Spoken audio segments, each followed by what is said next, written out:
Welcome to DCI Motorsports Unleashed. We will be with you shortly. I want to thank everyone who is watching and who supports us.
What is going on, everyone?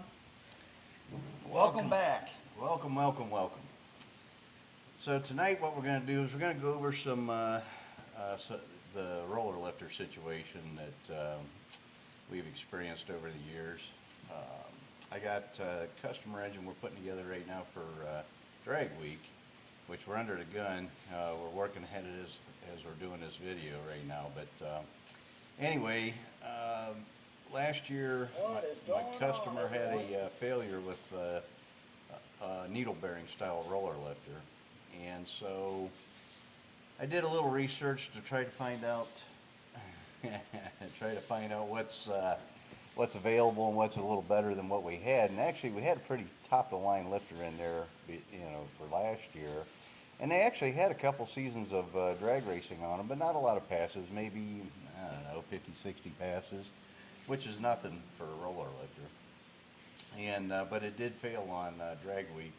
I think he was in about 900 miles before it failed, and it looked like what had happened was the needles just failed, and it turned the axle blue and broke the axle. Unfortunately, he caught it in time before it hurt the engine real bad. I mean, it tore up the cam a little bit, so we had to replace the cam, and we had to fix the lifter bores and some other stuff, but it wasn't too terribly bad.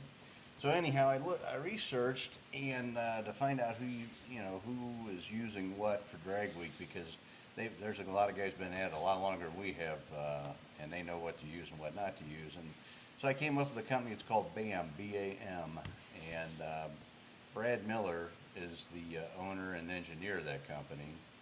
And he used to be the engineer, I believe, at Crane.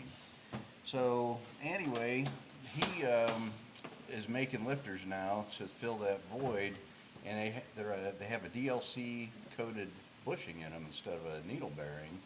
I believe the axle's DLC coated as well. and they're nice, real nice pieces. And so what I'm going to tell everybody tonight, I had a good conversation with Brad because I wanted to find out if we had to, use full oil flow on these things, if we could restrict it, because you don't want all the oil going to the top end, especially in this engine because of the high RPM deal. Once the guy that has this engine gets it Use straightened that out. camera that's closer. Okay. Oh boy. Almost lost him. Don't throw him on the floor. Anyway, this is Brad's lifter, and so as you can see, the body is a solid piece. Oil actually goes in these windows on the side here, and then there's a pressure feed hole for the push rod here on this side.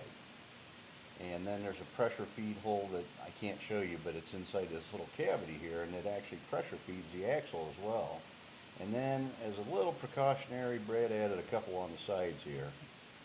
So you can barely, I don't know if you'll be able to see them or not, but right there's where they are. So anyhow, I talked to Brad because we had that oiling problem, or bearing problem with that other roller lifter. So I asked him, I said, how much can I restrict it, or if I can restrict it at all? And he gave me a lot of good data. So depending on the oil and depending on the application, and there's other, a lot of multiple factors that go into this, but RPM range, et cetera, et cetera, et cetera. So Brad told me, he says he's got clients that are running as small as a 40 thousandths restrictor in the lifter board, restricting oil to the lifters in an endurance application. Like I do believe he said it's like a circle track, high RPM deal, like sprint cars.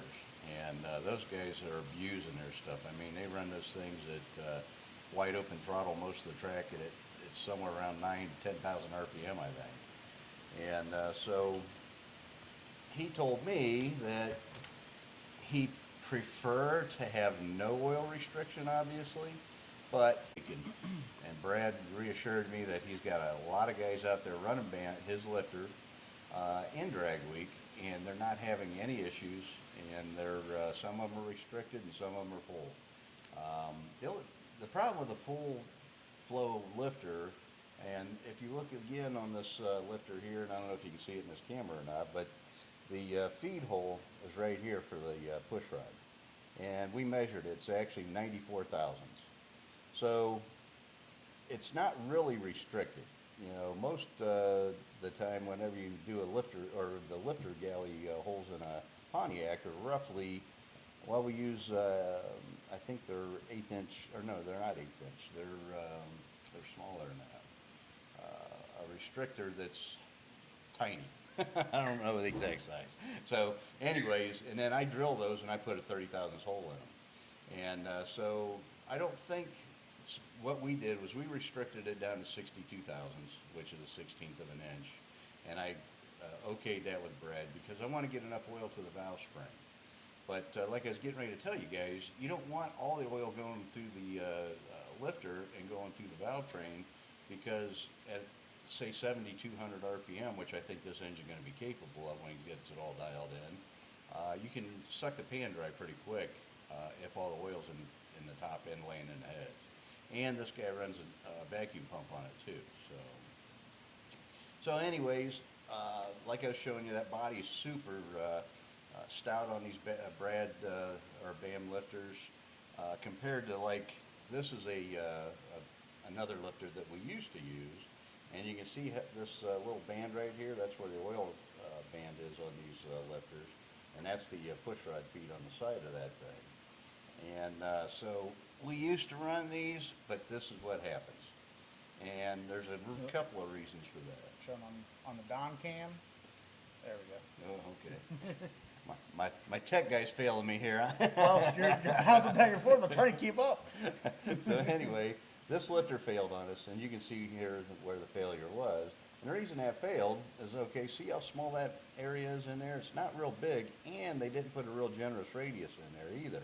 So you need to radius that, because these things are flexing all the time under load, and eventually it'll break like that did.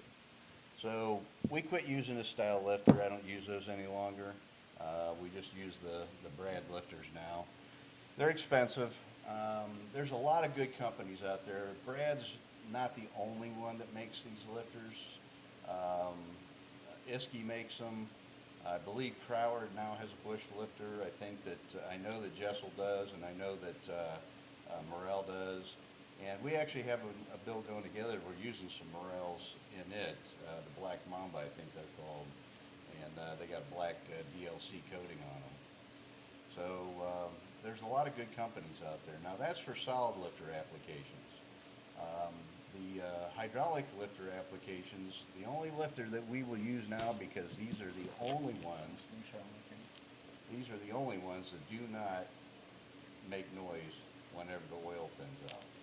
So we quit using all the other manufacturers, started using these Johnsons. Now these have a stout body on them as well. Are we still on this camera over here? Yep. Okay. You can see this one here, the oil band's not very narrow, and it's barely got a step in there, but even so, it's radiused. So these are a nice lifter. But this is the only hydraulic lifter that we use anymore. We don't use anything else. Where's Johnson out of? They local? Yeah, Made in this is USA? this is a USA made company. So are the band lifters. Both of these are USA made. And the Johnson lifters, I believe these people are located either in Michigan or Wisconsin. And you said BAM's where? Bam is down in, well, he used to be in Florida, but I think he moved to South Carolina, or North Carolina. Oh, okay. So, but, so I get guys asking me all the time what my preference is. That's my preference. Either Bam for solids or Johnson's for hydraulics. So I wanted to share that with you guys tonight because, you know, it was a concern of mine because of what happened with my customer's engine last year in drag week, and I didn't want that to happen to him again this year. And we're getting his engine ready. He's literally going to pick this thing up Friday.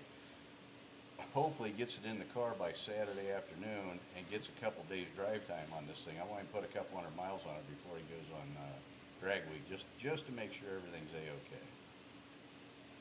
Awesome. What kind of car has he got? He's got a 70 GTO, beautiful car. 70 GTO. Yeah. I don't know if he's watching this evening or not, but yeah, I don't mind mentioning who it is. I just don't like sharing names without letting them know that I'm going to do that. But I'm sure some of you know who he is. But he's got a beautiful 70 GTO. It's I don't think it's Admiral Blue or whatever that blue was in the 70, but Oh, like that dark blue? it's a dark blue, but it's not quite that dark blue. Okay. It's pretty blue though. What was Beautiful. that light blue that they used? I don't know, putting me on the spot. I don't remember I what they figured you would are. know. I Medicine used man. to know. I got too many things in my head today. I had a busy day today, guys. I'm sorry. I've been running like a chicken with my head cut off, and I literally ran here to sit down before we started this show tonight. But anyways, we got going, and we got to share some info with you guys. Hopefully, some of you get online here, and we can get some questions going, and we can you know, BS a little bit and bench race back and forth. Tonight, what I did was I put on the table. I got my stack injection I'm working on for my Ram Air 5 deal that I'm building. That's your own personal motor. Yeah, that's for my engine, and it's. I had Joe Blow over in Australia. He made the butterflies and the throttle shafts and stuff for me, and I was going to have him do the fuel injection setup, but he suggested that I go a different way, and that's what I'm going to do.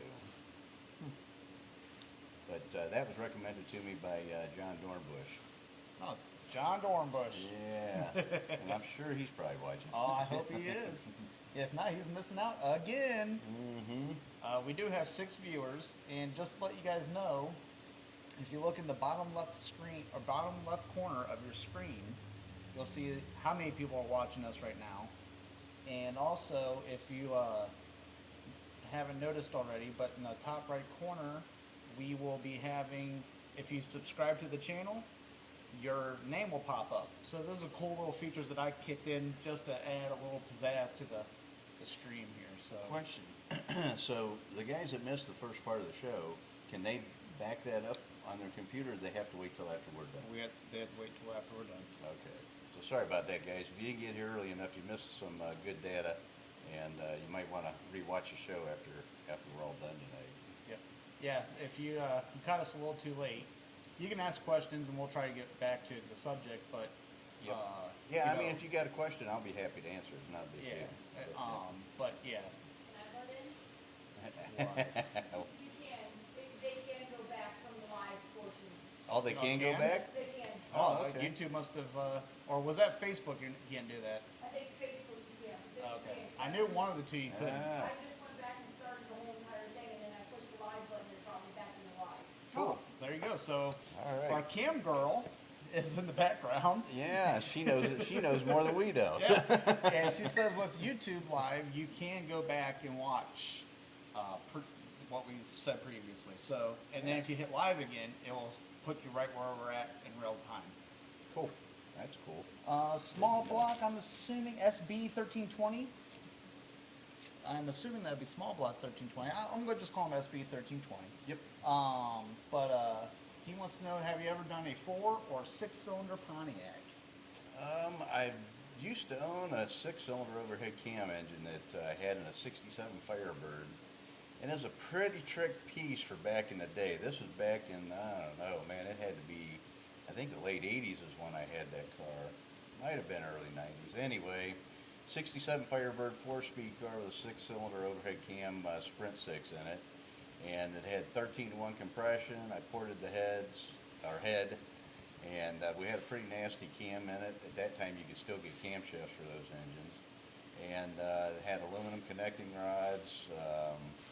The old Johns pistons, I don't know if you guys remember that company or not, but JHN, and I think they might even still be around. I don't know for sure, but it was a Johns forged piston.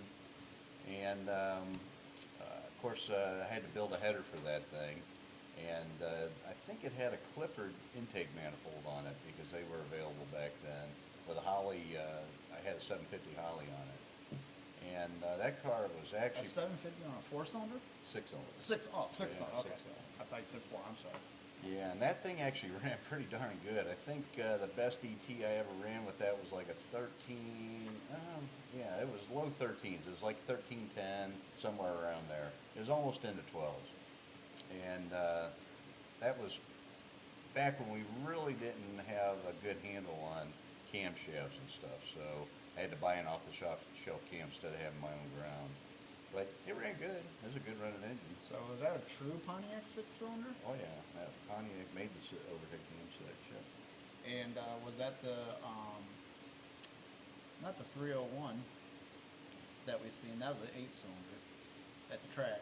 Oh, that 303? 303, yeah. Yeah, 303, yeah. So what cubic inch was the 6-cylinder? I never knew they had 6 cylinders. Mine was 200 and, I used a Chevy crankshaft in it too. That was the other thing I did. So it was 290, I think it was 297 cubic inches. Oh, just So under you 300. had it bored out and, Yeah, Okay. stroke. Yeah.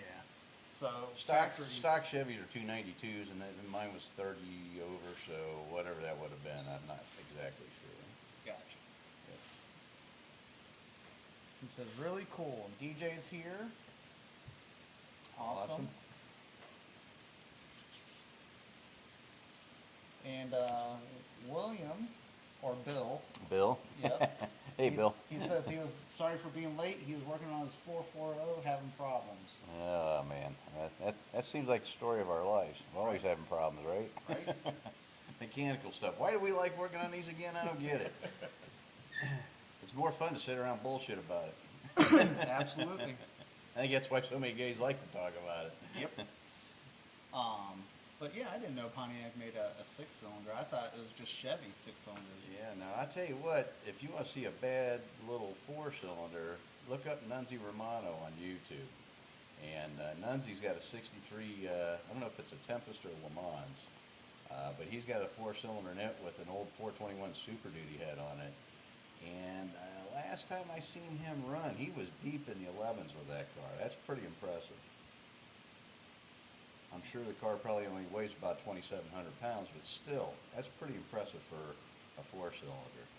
NA, normally aspirated. How do you spell his name? Nunzi Last name? Romano. I think it's Ramano. My son can get it brought up here. This will be pretty cool to see. This one's from 11 years ago. Is that what you're referring to? That one right down at the bottom. This one? Yep, that's the one. Let me get through the commercials. Yeah, check this little dude out. This thing sounds like a pissed off bumblebee. My six-cylinder did too. SB 1320 wants to know, what does a rough day at the shop look like? Well, I'll answer this one. So, what it looks like is a lot of sitting behind the computer on Facebook and drinking beer. And so, Yeah, and if you believe that, that's what my son does. yeah, duh. Not me. I'm running around here like a chicken with my head cut off. We're a busy shop. We build engines, we do transmissions, we do rear ends, we do restoration work, we do engine installs, we do tranny installs, we do super tunes, we rebuild carburetors. We are constantly designing cams for guys, and like I just had 2 carbs dropped off today. I got I got 3 cams ordered for customers. I got another thing I do is car inspections and appraisals. So if you're a local guy and need a appraisal for your insurance company, I do those too. I've been in business for 42 years, and I know these cars like the back of my hand. So my insurance agent got me hooked up on doing that deal, and so I'm running and doing that, and I'm finishing reports for that, and getting pictures downloaded that we take at those, and loading all my notes into the computer. I got a lot going on, and I'm going to be working tonight still. After we get done with this, I've got a guy that wants me to do an inspection Friday on a Boss 429 Mustang, and so I got to run down to no, it's in Canton. I was going to say it. I thought it was down in Dayton, but anyway, I got to run down there, and we got he wants to meet me there. He's flying in from out of town, and we're going to go over that car with the owner of the car. So I got a lot going on. All right, let's see if we can get this video up here. Yeah, hopefully we can get volume too, or sound. I can do that. Alright, this is pretty cool. But yeah, Nunzie's old school, and I'm sure some of you guys remember Nunzie. He was one of the original Pontiac gurus, and had his shop based over in New York. And Ram Air 5 guy, he loved Ram Air 5 stuff. He did a lot of, I think a lot of Ram Air 5. Let me turn this down a little bit here. Sorry about that.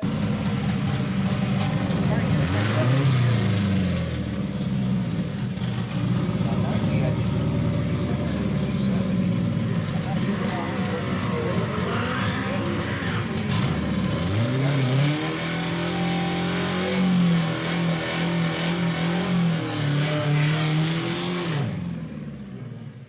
Doesn't sound like a 4-cylinder.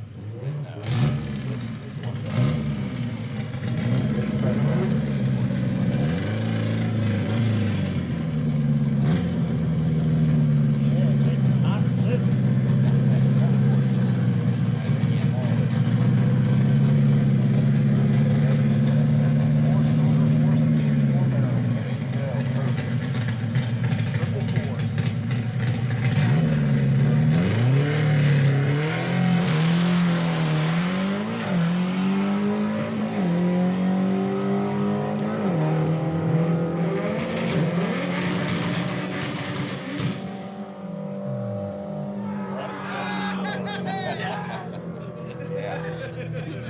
That's pretty badass. You got it, Tony. That's his son Tony there. That's awesome. Yeah, that's a sweet little ride there. And Nunzie's been working with that for quite a while, but that is cool. But he's got a 63 Super Duty head on that thing, on that 4-cylinder. Yeah, so, but yeah, so my schedule is pretty full, guys. It's, this is actually relaxing for me. I get to drink a few beers while I'm having a little fun with you guys, so. But we need to keep growing this group, and I'll start sharing more and more information. One of the topics I want to go over is camshafts. I want to explain, lobe separation and what it does with the camshaft and the cylinder dynamics.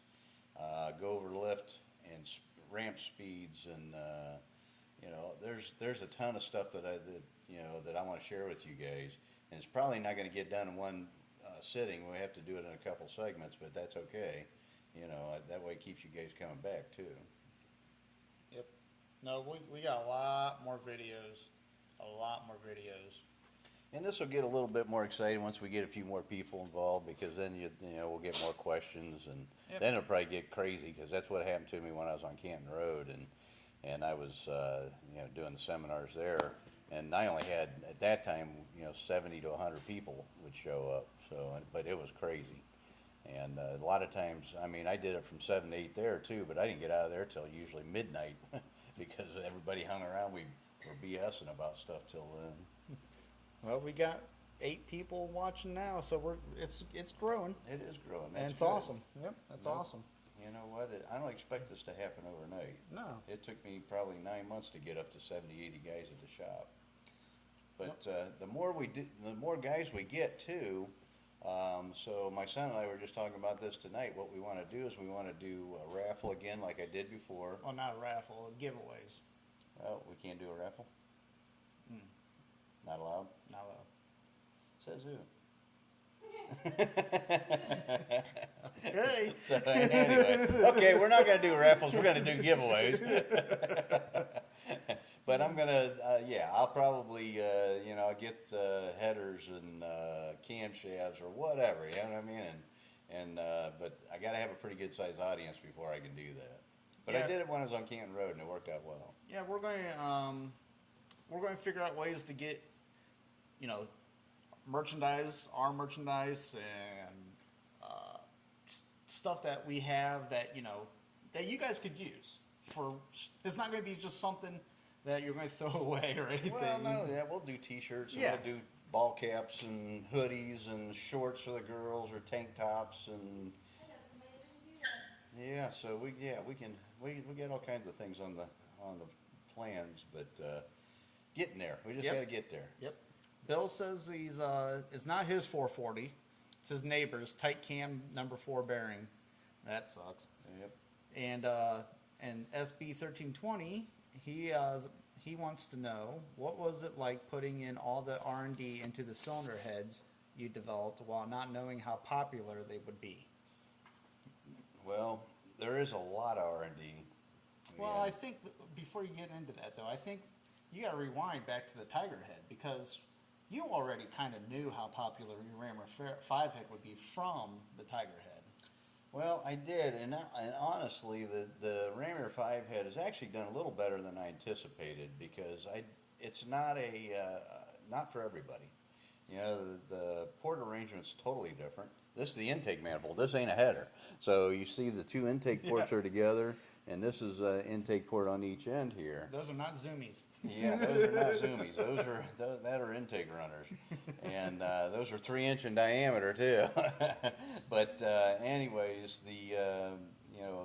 because of the port arrangement, it takes a different camshaft, it takes a different intake, it takes a different set of headers.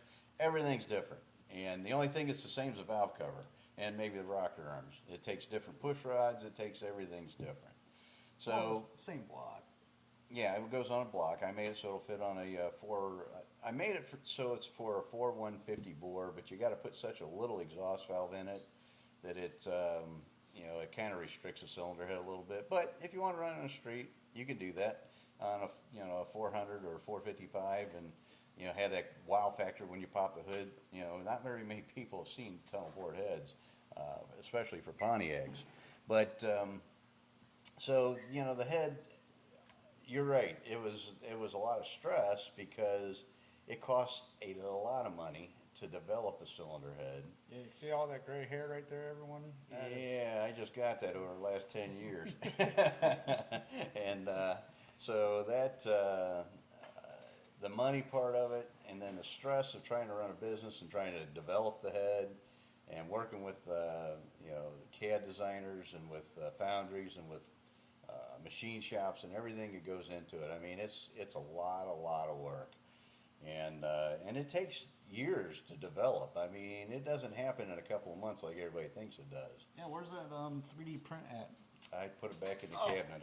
I didn't keep it out because I didn't know if we were even going to discuss that this evening. But yeah, so I mean, we 3D printed a lot of the parts out of plastic.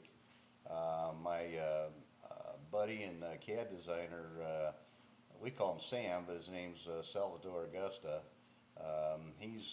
Man, this guy's a whiz bang when it comes to scanning parts and reverse engineering them. And he did all the CAD design on my Ram Air 5 stuff, all of it. And God love him, because I tell you what, he had to put up with my ass through a lot of stuff. So and I got grouchy over a lot of this too. And Sam took it like a trooper, man. You can show them on that camera if you want. But so anyhow, this is our one of our prototype models we made. You can see we actually used filler inside of here to develop the intake port and the exhaust port. And what was cool about this, even though it's plastic, I was able to actually cut a valve job on these. So we could then, we could do valve analysis too. And it shows, and it printed it with the water jacket in it.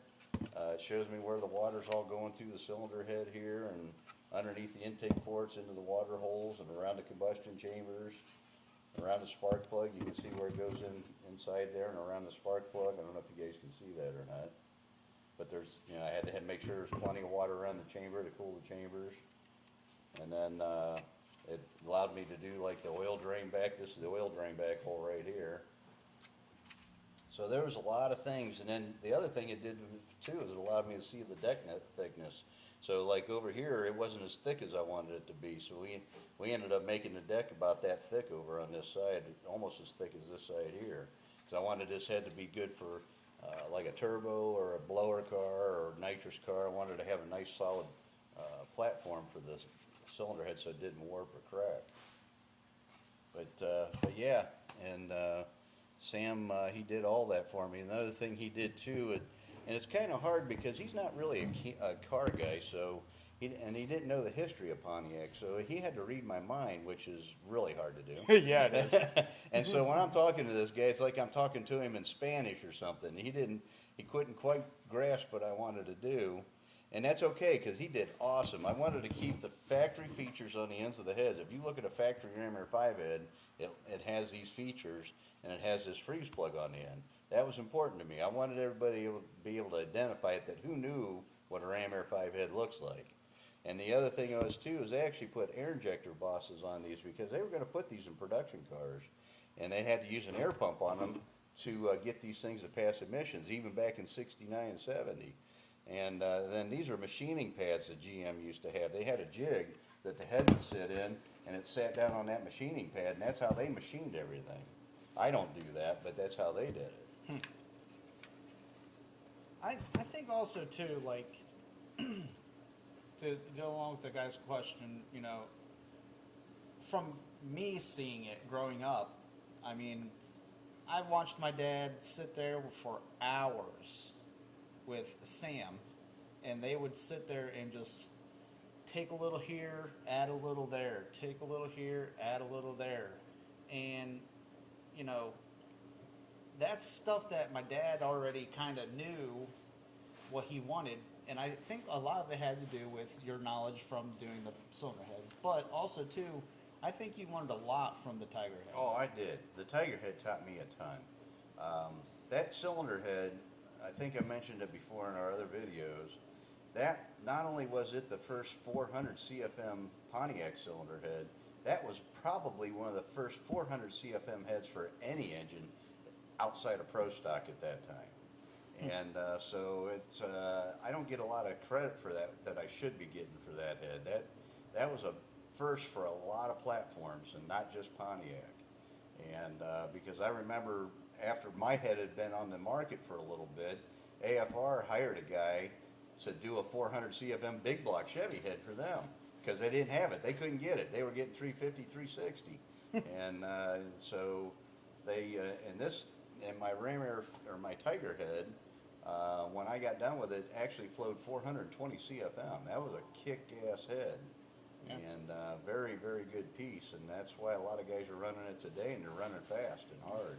And some of your, I don't know what you want to call it, characteristics from the Tiger head has been blended in with this Ram Air 5 head.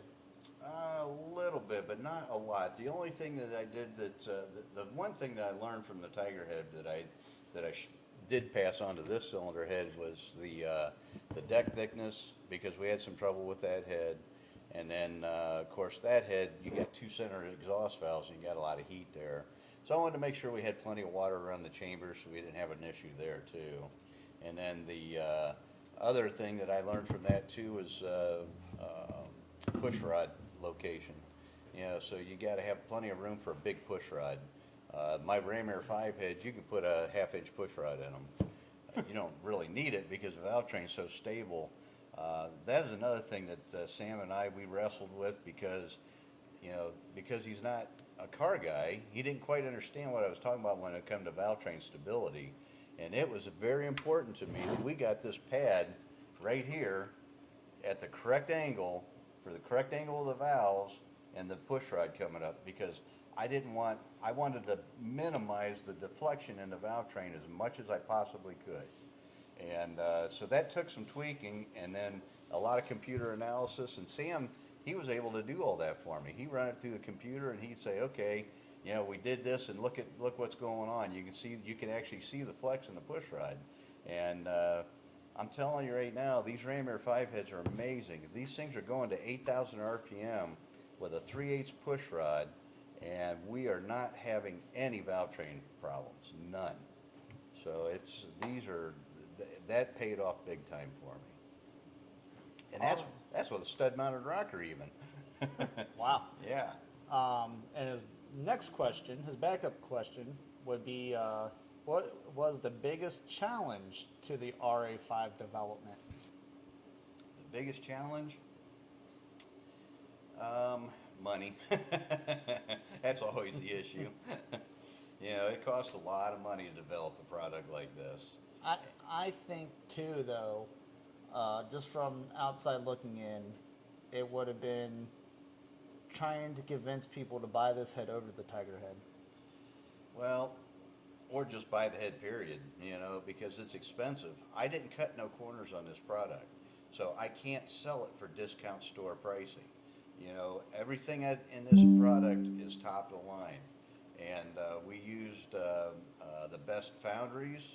I had Sonny Leonard, who was actually the one that spec'd my material for me, and everybody that knows big block Chevy and truck pulling engines knows Sonny Leonard, and he was the king.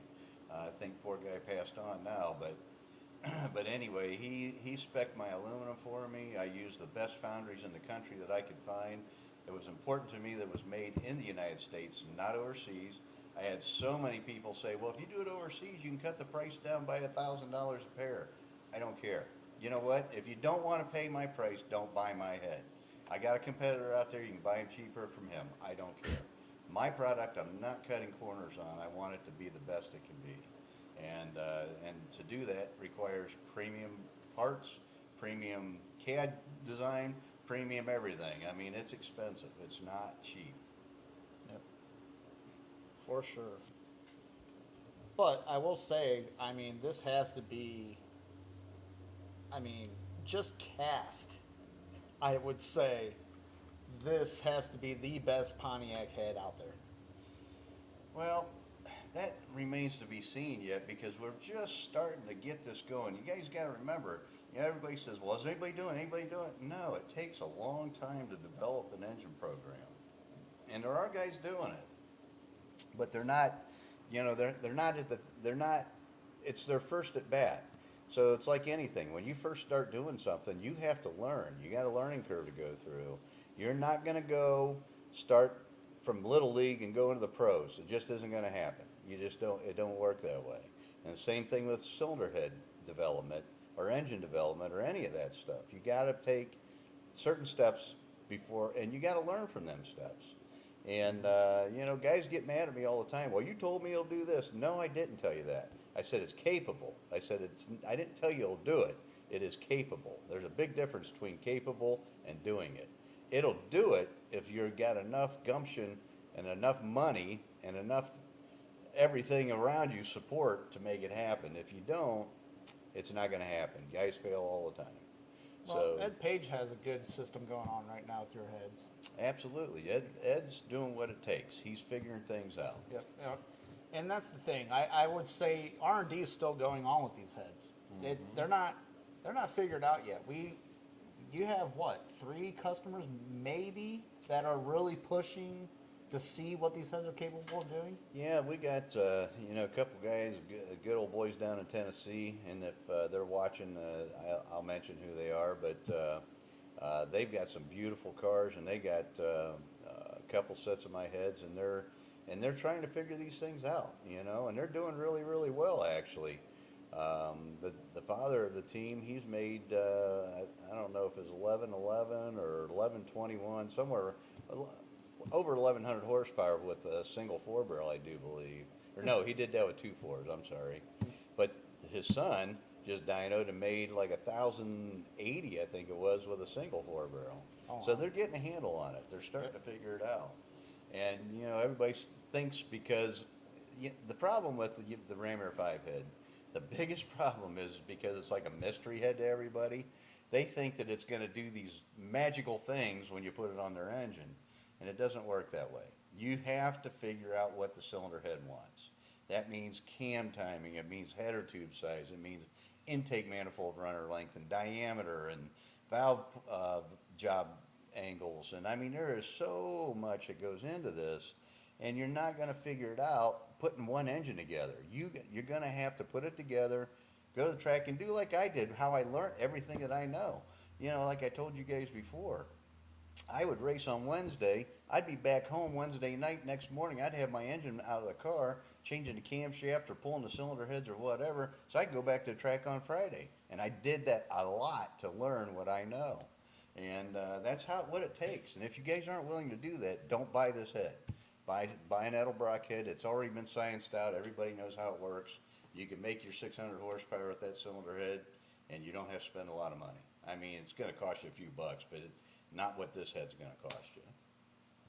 Right. So, I mean, racing's expensive, and if you're not willing to step up to the plate, don't do it. And, like the saying goes, you want to play with the big dogs, you got to get off the porch. Yeah, and this head's not for your like typical back or weekend warrior racer. This is like competition style almost. I mean, you're getting This serious. is legal for NHRA Comp Eliminator and NHRA Superstock GT, I think it's GTA. And so, yeah, this cylinder head's NHRA legal. Yeah, so it's a serious head. It's a serious piece. I mean, there's a few of your customers that do have it in their street car, so it is possible. You can run it on your street. Oh, it runs great on the street. But- If you look at my port design, you look at the what I did inside this intake port, you can see what I've done. It's basically a split port. It's 2 ports feeding a single valve. And the reason I did that was because I wanted to pick up the airspeed. We found by computer-aided analysis that we could, by just putting those dividers in there, it increased the airspeed almost triple. I mean, it was crazy. And it made it not turbulent anymore.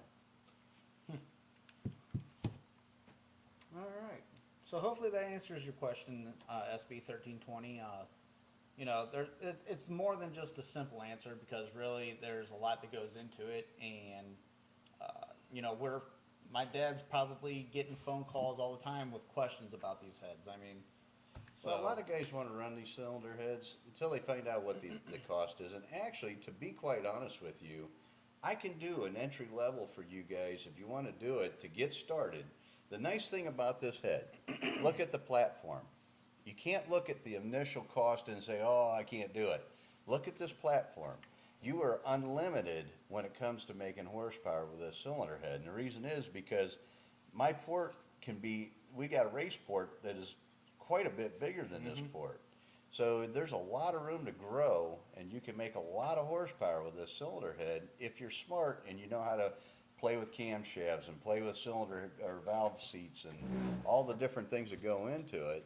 But anyway, getting back to an entry level price on this, I can do a package for you guys with the headers, the camshaft, the cylinder heads loaded, ready to go on the engine. Now this is entry level. It's stainless valves and springs for like a 750 or 800 inch lift cam. It's a 2-inch tube header, custom ground cam for a stock cam journal size and a factory block. What else it comes with? I'll provide you with the Johnson lifters if you want hydraulics. I don't recommend that. I recommend the solid lifters. You said intake? Did the intake base, the intake stuffer that goes inside the intake, the top plate. It takes a separate water crossover. There's a lot of parts and pieces that go into this package. The head stud kit, the valve guide plates for stud mounted rockers, the Harlan Sharp roller rockers that will fit these cylinder heads. The whole package, I did get a price increase, and I'm trying to keep the price down, and thank you to the people that did help me with that. I had about 6 guys step up to the plate and help me get enough orders that I could keep the price where it was from last year. It's going to go up, though. I can tell you right now, I can't keep it down. Everything's going up. It's going to go up. So, but anyways, the whole package, ready to bolt on, everything you guys need except for push rods, because I don't know what your deck height is. You'll have to figure that out after you get the package together.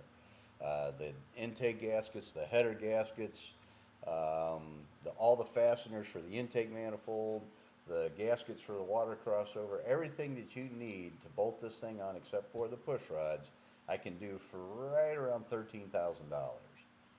And for a 400 CFM cylinder head out of the box, and a custom 2-inch tube header, that's a darn good price. Yeah. Yeah, and I mean, you bolt that on a 455 from a stock head, you're talking what? Horsepower increase. Oh, I mean, these cylinder heads, as cast, will make 700 horsepower. I mean, So, yeah, you're talking on pump gas. almost- That's on 93 octane. 3 times, well, yeah, 3 times the power. And so you're probably going to be stepping up from an Edelbrock head to one of these, I would imagine, if you're going to do it. But yeah, I mean, but the reliability of these heads are just next to none. I mean, they're just outstanding heads. I mean, One of the other factors involved with this cylinder head too that you got to take into consideration is the height. Okay, factory cylinder heads are roughly about an inch and a half shorter than my cylinder head, so it does create a packaging problem underneath the hood of some cars. One of them is like the Trans Ams with shaker hoods. I haven't had the opportunity yet to build one of these for one of those cars yet, but it's going to take some ingenuity and some creative thinking to make that happen. We've designed the intake manifold, believe it or not, it fits underneath the factory hood on a 67 to 69 Firebird. And we also done some, I don't know if I got any YouTube videos on there or not, but I did one or 2 of them. One for John House, we got Ram Air package on his, got the factory Ram Air on it. It is port fuel injected, so that helps because the throttle body's shorter than a carburetor, so it gives us a little more hood clearance. And we did it for another 70 Orbit Orange GTO over in Illinois. And but yeah, we put factory Ram Air on these cars, and it fits under the hood. yeah, because you have headers built for Firebird, first gen, Yep, 67 to 9 birds. and the Which would mean it's 70 to 74 X body too, which is the Nova or Ventura would and GTO. Yep, and then the A body GTOs and stuff. 68 to 72 A body, probably will fit up to 77 A body, but it's but I tell everybody 72. So like the GTO, Le Mans, Tempest, and we're working on headers for the 64 to 67s because the frames are a little bit different on those cars. And believe it or not, I've been getting a lot of requests for the guys with the old 61, 62 Pontiacs, Bonnevilles and Catalinas. The big ones, big Yeah. cars. So, but I believe my F-body header will fit that car too, because the steering box on those cars is right next to the engine, just like a Firebird is. And that's stainless steel headers. No, they're not stainless. Oh, they're mild They're steel? mild steel. Oh, I And they're thought not they were coated stainless. either. Yeah, I suggest to everybody, fit them on the car first, make sure we don't have to modify them in any way, then get them coated. And you shouldn't have any problems because you and Brandon spent, I mean, I remember walking in, you'd have a car up on the lift for days, custom building it. We built all the prototypes. Yeah. You know, and we build them with, for Brandon's cars, a 2 1/4 inch tube, but we build the ones that we sell as production headers in a 2-inch tube. And then the ones for the 67 or 8 to 72A body, we actually prototyped those for a good customer of ours too up in Michigan, and he's got the prototype I think on his car. So, but yeah, so and we made them so that we could put the factory header starter up in there without unbolting the header. So if you have to pull the starter out at the racetrack, you don't have to unbolt the header. You can just unbolt the starter, drop it out of the way. And you made it a little easier for the oil filter too, didn't you? Yeah, it's really tight, but you can do it. It's just tight. I You got a big tube. You know, Yeah, you got. it's a huge tube. There's compromise. You got to compromise. I'm not God. I can only do so much. 1320 or SB 1320 says, from your point of view, what were the most groundbreaking changes which allowed Pontiacs to be competitive? And the follow up, where did Buick and Oldsmobile go wrong? Well, you know, Buick actually, they did better than Oldsmobile because they had the Grand National. It was a 6-cylinder car with a turbo, but they continued their heritage, and that was a luxury car. That really wasn't a performance car. They did have the GS, and you know, they had some cool cars from back in the day with 455s and 430s in them, but they were more of a mom and pop, you know what, 4-door luxury sedan car, you know, for families, middle income families, and Oldsmobile was kind of the same boat. They did have the Cutlass 442, and they had some really cool cars too. And I just think that the following, you know, they didn't, you know, because Pontiac did such a good job with the GTO, GM's other, you know, we'll call them baby brothers or whatever, they just didn't see the need to try to compete with that. Now Chevy did, and the Chevy engineers did not like Pontiacs at all because Pontiacs were whooping their Corvette, which is their, you know, their Pride and joy. yeah, their pride and joy, and they didn't like that. So that was a big no-no. But Pontiac, where I think they failed at was they really should have reduced the main bearing sizes down to 2 3/4 inches instead of 3 inch, and the rod journal size down to 2 inch like the big Chevys. But I think because they had such a competitive war going on with the Chevy at the time, and that's what the big block Chevy had for journal sizes, they didn't want to admit failure, so they kind of just pushed that away and didn't do it. But Pontiacs, even so, if you know how to set a Pontiac engine up, I mean, Brandon, the guy that works for me, he's got a 455 2-bolt main, factory block, with 3 1/4 inch mains in it, and watch the videos on our YouTube channel. We've had that thing as high as 8,500 RPM.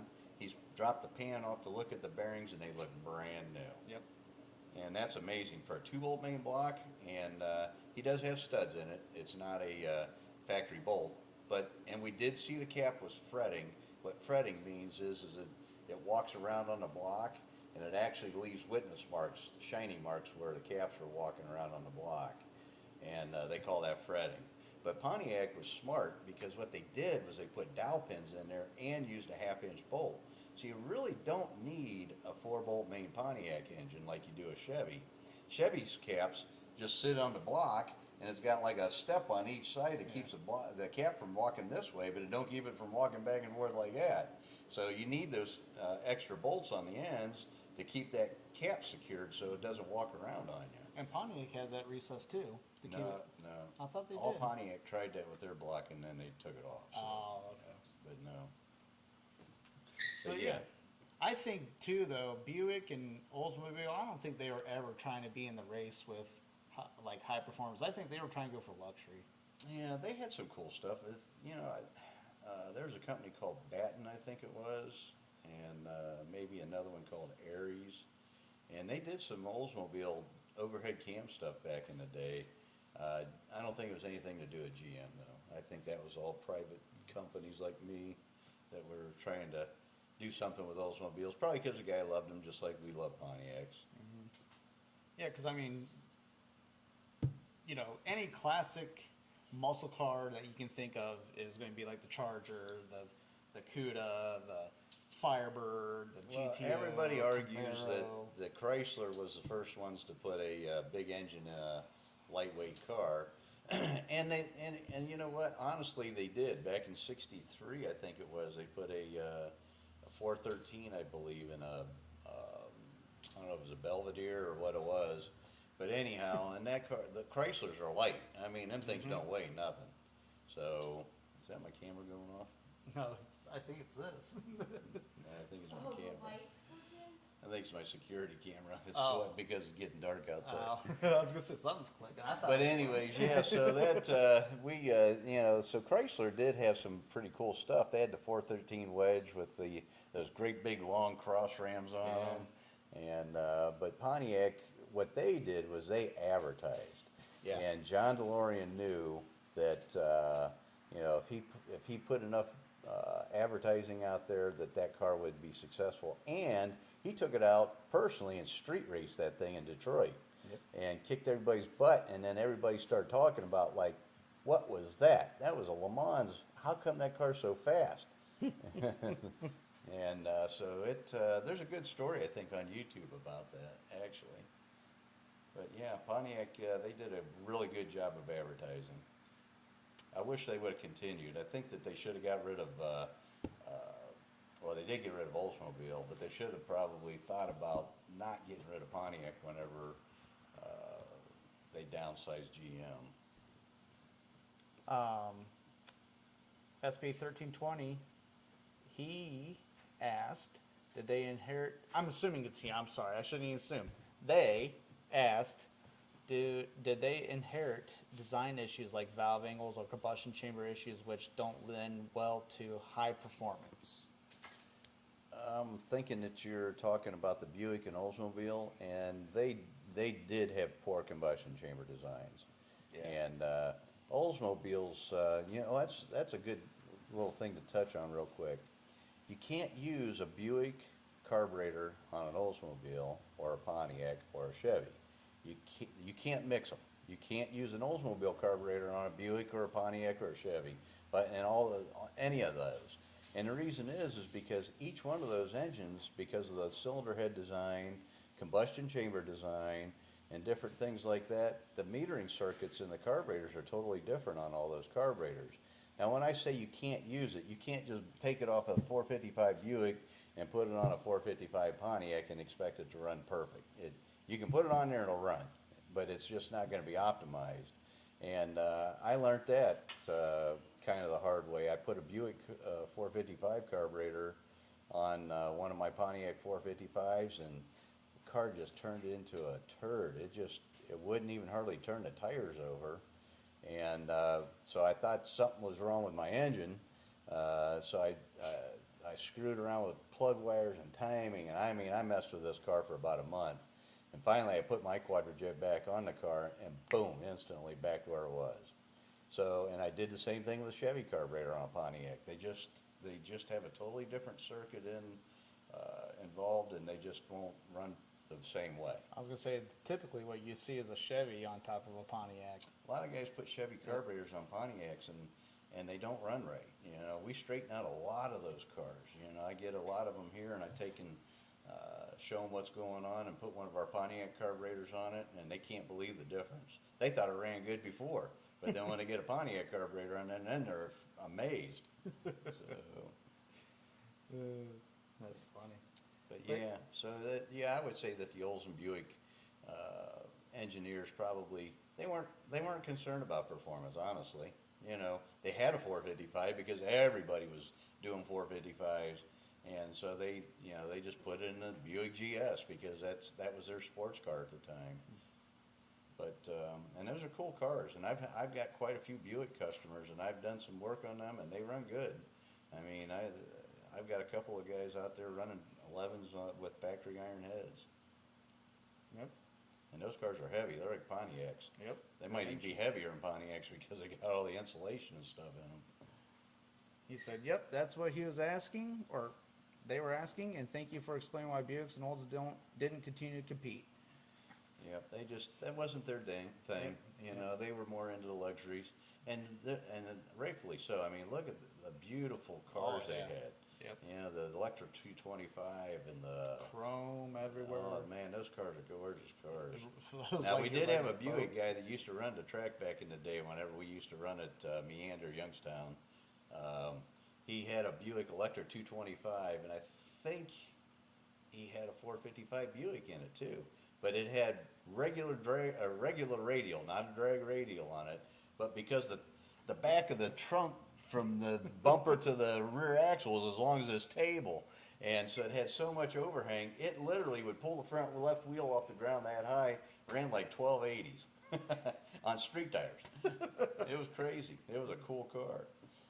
And Mom wants us to talk about the time that you endangered my life. One of the many times that you endangered my life. Oh, yes, please. When did I do that? When haven't you done that? Yeah, stuck on the curb. So I was probably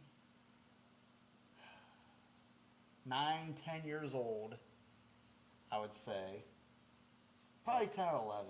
What store are you going The after? minivan. Oh.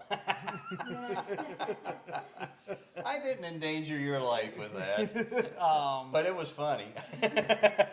We were late for his baseball game. He's in the Little League. Yep. And there's by an intersection that's by our house. There's a medium, a curb, and it's probably as wide as this table, but it was probably, I don't 6 know. inches, 8 inches. Oh no, tall. it was more than that because I had a minivan. Anyhow, what Ford happened? Aerostar. We had a Ford Aerostar, so I don't know how far those sit off the ground. Maybe that high. So that curb was at least that high, and there was an accident in the intersection. So I thought, you know what? I cannot wait. My son's got to get to his ball game, and I'm going to be late. And my wife's going to be yelling at me. So what I did was I backed up and I went over the curb. Well, we were stuck. Yep. So I got my son hopping over the seats in the back, bouncing the van back and forth, and I would gun it whenever he would get the back tires on the ground. We shot up over top of it. Yep. We went from bounce, bounce, bounce, bounce off. That ain't endangering your life. That's No, an experience. Not at all. They You were know, cars laughing were about coming that. at us, and they're beeping the horn and everything. And my dad's just, all right, run to the front. I had him hopping over the seats back there. Thank God he was little. But we got it rocking and we got the tires on the ground. Boom, it went Yep. over. And we made it home. That wasn't endangering. That was fun. Oh yeah, that was great fun. SB 1320 says, did you do anything with the Buick V8 and the Tempest? In the Tempest. Which one's that? I'm not sure I'm following which one it was. Oh, no. I know what you're talking about. The aluminum V8s that they had back then. I did not. I never messed with any of those. They weren't real sound engines. They had a lot of problems even back then, and I just never messed with any of them. I don't remember. It was 200 and it wasn't a very big engine. It was like a 280 cubic inch engine, I believe, or something. I don't remember now. Oh, so it was like a small V8. Yeah, and it was aluminum V8, so it didn't Pretty have a lot light. of integrity. It was light, but it didn't have a lot of integrity. Right. But yeah, nope, I never messed with any of those. So yeah, those are just one of the many crazy stories. We need to tell the flow bench story, how we got that. Oh, we'll save that for another day. Yeah, that was good times. Yeah, yeah. If any of you guys know the originator of Outlaw Street Rod Performance, you'll know what I'm talking about, and that's only as far as I'm going to go with it. I will tell you that he had an altar in his house with candles. And guess who got to see it up close and personal? That without was my dad. That was an experience too. That was fun. We didn't die. Yes. I've been through a lot. The 42 years I've been in business, it's been very colorful for me, and I've been lucky. I mean, it has definitely not been boring the last 42 years of my life. And my son's got to experience a lot of it. I've taken him to a lot of places. I mean, now if Mom wants to talk about endangering your life, I sent you home from Norwalk when you only were 14 years old and you drove home. Yeah. Yep. Now, I did have my buddy Dave in the truck with me. Yeah. He was passed out, but Yep. he was in the truck with He you. was with us.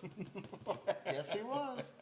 And we had to drive through a big ditch because it was all muddy and everything that time, and Oh, yeah. and they had the one end blocked off, and you guys took Thank off. God he had a 4x4 truck. Yeah. But yeah, my son got to learn how to drive when he was 14. Actually, he learned how to drive sooner than that. Yep. His mom doesn't know all the times I took him out and let him drive, but Yep. Mom's not dumb. yeah, I know she's not. But that was good stuff. Oh yeah. But yeah, we've had some good times. Yep. The one thing that I did do that would, that is scary, and it scared the daylights out of me. I lost my son at the beach at Myrtle Beach, and he was only 2 years old, 2 or 3. I 2 don't- or 3. Yeah, I don't you remember. you were just a little guy. You had how much older is Rachel or how much 4-year older? difference. Okay, so you had to I be was probably 3. 4 then. Well, yeah, you- 3 or 4. Yeah, Yep. you had to be 3. Anyhow, this little shit, I'm sitting on the beach. Mom wanted to go back to the hotel room. She's pregnant with our daughter, and she wanted to go cool off and start fixing lunch for everybody. Okay, cool. I'll stay here with Brandon, and then we'll play on the beach a little bit, and then I'll bring him back over whenever we're done.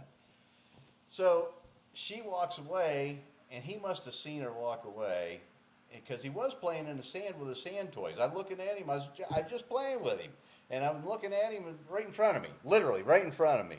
And I went, this is no kidding. My wife says no, but this is honest to God truth. All I did was I go like this to wipe the sweat out of my eyes, and I look up and he's gone. I'm thinking, well, he can't be that far. I mean, I literally just closed my eyes. So I'm looking around and I'm looking around and I don't see him anywhere. I don't see him in the water. And now you gotta remember, this is a 3-year-old boy that's got blonde hair. So very desirable for who knows what kind of people are out there. And so I'm freaking out because I can't find him. I'm hoping that he didn't go in the water and drown, but I don't see nobody in there. I'm running around and I'm literally sweating profusely because it's 90 degrees anyway. And I'm asking people, you seen this blonde-haired little boy? Well, there's like 50 of them around there. So, yeah, there's one there, there's one there, there's one over there. I'm running around for like 15 minutes at least trying to find my boy. So finally, I think to myself, I gotta go get my wife. I don't know what happened to my son. I gotta we're gonna have to call the police. And, Bite the bullet. and then, yep, I gotta go. I gotta go over to, so I left all the stuff that we had at the beach there, and I went, now this is the scary part. We were staying at a hotel across the street from the beach. What is that, Atlantic One? Ocean Boulevard. Ocean Boulevard. 4 lanes of traffic now. And the speed limit's only 25 miles an hour, but still, 4 lanes of traffic. A 3-year-old. So he crosses 4 lanes of traffic to the hotel we were staying in. We were on the 3rd floor. He had to make his way up to the 3rd floor, and he knew exactly which room we stayed in. So thank God he's a smart little shit, because he went Yeah. up and knocked on the door and went into the hotel room, and my wife had him the whole time that I'm freaking out. I mean, I'm freaking out and panicking like you don't even know. My heart's pounding so hard it's gonna come out of my chest. So finally, I'm looking all over the hotel park. I'm looking everywhere. I can't find my boy. I can't. I'm done. I'm gotta get my wife. So I'm pounding on the door, and she comes to the door. Well, actually, Brandon comes and unlocks the door. I think I buckled. And had I been smart, which I wasn't, I could have played it off like, yeah, I just dropped him off here while I went and rinsed off the sand toys. But no, not done. I had to tell the truth. And man, I pay for that still to this day. As well as you should. But it was, honestly, it was innocent. She says I was looking at girls. I didn't have time to look at girls. And that's why I got bad luck now. I used all my luck getting to that room. Oh my gosh, it's amazing. How does a 3-year-old find his way across 4 lanes of traffic, up the steps, into the right room? I don't get it. I don't know how he did it. I don't even know how I did it. That's amazing. So apparently he was pretty observant. SB1320 says, if you had to own 3 Pontiacs for daily driving, which would they be? For daily driving? Huh. I know when I was a kid, I was like, well, probably around same age, 10, 11, as the van mishap. And you drove that 91 Trans Am? Well, that was a 87 Trans Am. Oh, 87 Trans Am, okay. Yeah, I've always had Pontiacs. I had an 87 Trans Am that was a daily driver. I had a 1987 Grand Prix was a daily driver. That was my wife's car. What else did we have that was a daily driver back then that was a Pontiac? That station wagon? Station wagon. I thought Mom Was said it that. Rachel's first car, your guys' little car? No, that was a neighborhood car that we found for sale for our daughter. Her first car was a Pontiac, 98 Bonneville. But I used to drive, oh yeah, and I've had a ton of the Grand Prix from Yeah. like 1997 to 2004 because they're cheap, they're easy to work on, they're inexpensive to repair, they're easy on fuel. I love those cars. I drove those things to death. Mm-hmm. And a buddy of my brother's bought my last one I had, and it had 220,000 miles on it, and he put another, I think, 200,000 miles on it after he bought it from me. So, but yeah, I was practical for my daily drivers. Now, when I was younger, I had a 68 Firebird that I drove to school and drove that to work, and that was my wife's and I's first car. And then my dad had given me a 68 Firebird 400 4-speed car. I didn't use that for a daily driver, but I did drive it a lot. And I had a 78 Formula. When my wife and I got married, I knew we needed a dependable vehicle, so I bought a 1978 Firebird Formula from Jim Pace Pontiac, which used to be Knaefel Pontiac. And I remember that because it was his daughter's car, and they thought they had it sold, and so they wrote me a deal on that car for $3,800. And then, but they thought it was sold, so they wrote me another deal, and I'm kind of wishing I would have got the other deal, but on a 78 Gold Trans Am. And I was going to pay $5,400 for the Trans Am, and I didn't get the Trans Am. I ended up getting the Formula. But yeah, that was my wife and I's first car when we first got married. And we drove that to the Poconos, Pennsylvania Poconos, and I had to rebuild the carburetor on that on the road because everything fell apart on it. So, But if you had 3 of them, though, to pick, to choose to drive daily, today, what I would drive today, I don't know. So what would be a car that I would like to drive today? Well, right now my wife's got an 06 GTO. That's her daily driver. So she's got that car, and I've got a 07 Chevy Suburban. That's what I like to drive. I prefer trucks. Pontiac never made a truck, so I got to go the GMC thing or Chevy on the trucks. I would like to find a 58 or 59 Apache with that had a Pontiac V8 in it. Well, actually, it'd be a GMC that had a Pontiac V8 in them. I would use that for a daily. that'd be cool. Yeah, I'd love to have one of those. I had a 59. My wife kicks me in the ass all the time for Yep. selling it. Yep. It was a cool So truck. is your grandson. Yeah, I know. Everybody hated me after I sold that truck, and I should have kept it. He wants to know, yeah, I keep saying he. They want to know thoughts on Venturas. I had a 71 Ventura too. I've had a lot of Pontiacs. I had a 71 Ventura with a 292 Chevy inline 6 in it, and I like that car. That was a cool little car. I would buy these cars. I mean, they're not in great shape because I use them for winter beaters is what I buy them for.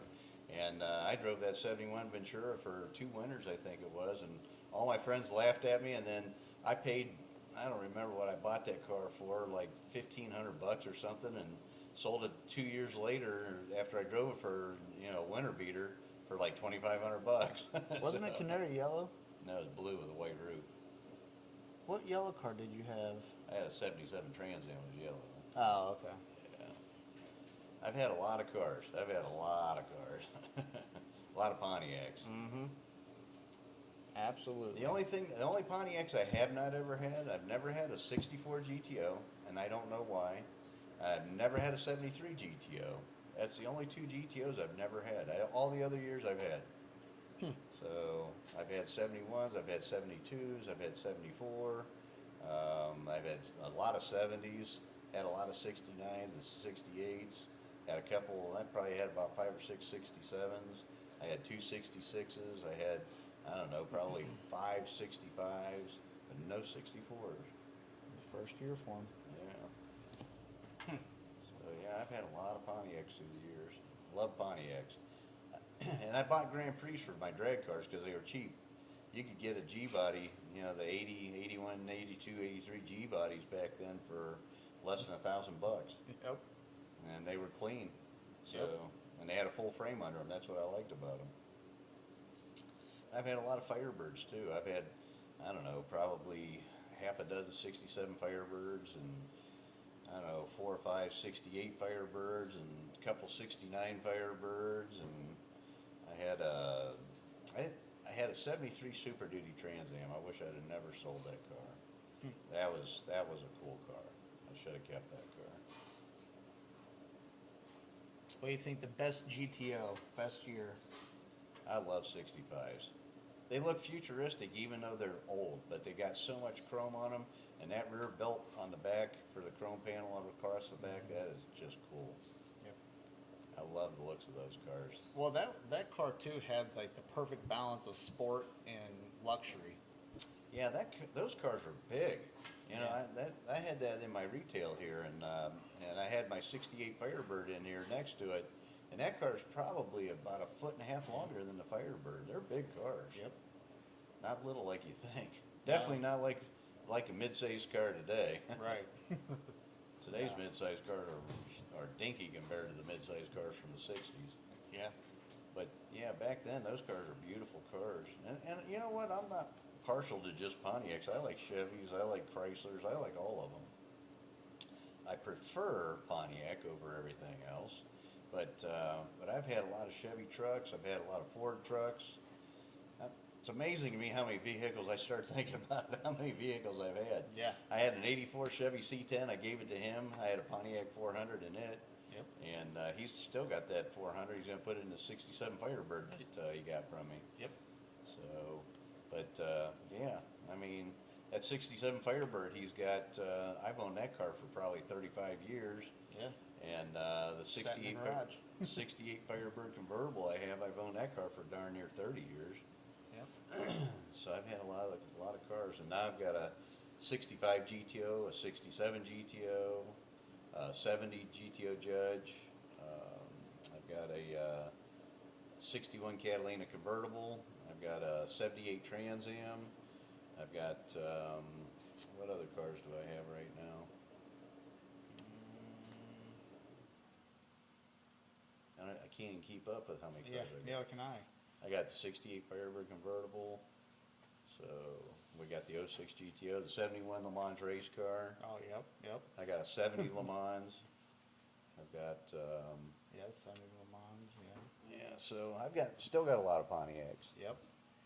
And SB 1320 says they like the 65 as well. First year for vertical headlights. Yep. Yep. And that was a good look on that car. Yeah. Beautiful car. Yeah. And I think that's the one that started the Tiger, the GTO Tiger. 64 was the first year for the muscle car, but 65 was the Tiger in the tank. And I think that was part of a gasoline commercial type deal is what it was. I don't know if Pontiac had anything to do with that or not. Although they did, I think there is a Pontiac commercial with the Tiger crawling out of the trunk of the car or out of the hood of the car. I think it was in the back seat. I don't remember now. But I don't yeah. remember either. And it was a white car like I had. Yeah, I just remember wide track Pontiac. Them were the good old days, man. If we could all just go back 40 years, 50 years, man. And that's the other thing, too. The cars that I had that I parted out, when I was in high school, I had a 69 Firebird 400 four-speed car, and I should have taken the hood off of it. Those 400 hoods are worth a bunch of money today. Anyhow, I pulled the engine out of it and the transmission out of the car, and it had a posi rear end in it and everything. It was a beautiful car, blue with white interior, and I donated it to my high school, and we did one of those car smashes where you take and smash it with a sledgehammer, so to raise money for the high school. And we did. We raised a lot of money, and they literally beat the doors, the roof, I mean, they beat everything off of that car you could beat off of it. Bill Rosenberg, or how you say his last name? Rosenberger. Rosenberg. I don't know why I'm struggling with that. But he says, his wife says hi. Hello. And SB1320 says, keep it going, gents. Thanks for answering my questions. I hope to catch you again. Awesome. Well, thanks for tuning in, buddy. I appreciate it. Yep.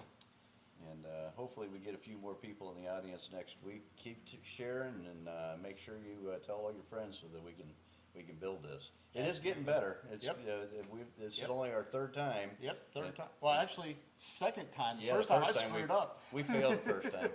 So this is our third Third video, attempt. but second time doing it without too much issues. Yep. So, yeah. But yeah, so I think we're getting close to our time to quit here. I don't know. Oh yeah, we're an hour and 21 minutes in, so you know Okay. that's awesome. Yeah, well, thanks for hanging with us, guys. Yeah. I appreciate you spending your Wednesday evening with us. Yep. And so make sure and tell your friends so that next week, hopefully, maybe we can do 15 people. You Yep. know? And we're gonna try to figure out a way to do some giveaways next week as well. We're gonna give away some of these koozies to give away to you guys. That way you guys can keep your beer or whatever your beverage of choice is. While you're watching us. Yeah, watching us. Keep it nice and cool. Hey. And they'll give us a kind of a test run to figure Write out how we're going to do write it. some questions down this week too, so Yeah. we can so we have some things to talk about next week. Yep. So yeah. So don't forget our main channel, DCI Motorsports 1111. And then of course subscribe to that one, turn on notifications. That's, our recorded videos that we put out. And that's going to be more tech tip videos and Yeah, stuff. we're This gonna is do more tech. loose, but Yeah. that's going to be more tech, more crazy things that we're going to do. And then, of course, subscribe to this channel, share this channel. This is going to be our live BS bench racing channel podcast. Kind of like what we're doing tonight. Yep. You know, no structure, just kind of bullshitting and having a little relaxation time. Yep, absolutely. So yeah, I think that's going to be it for the night. And Yep, I think we can sign off. yep, and we'll see you guys all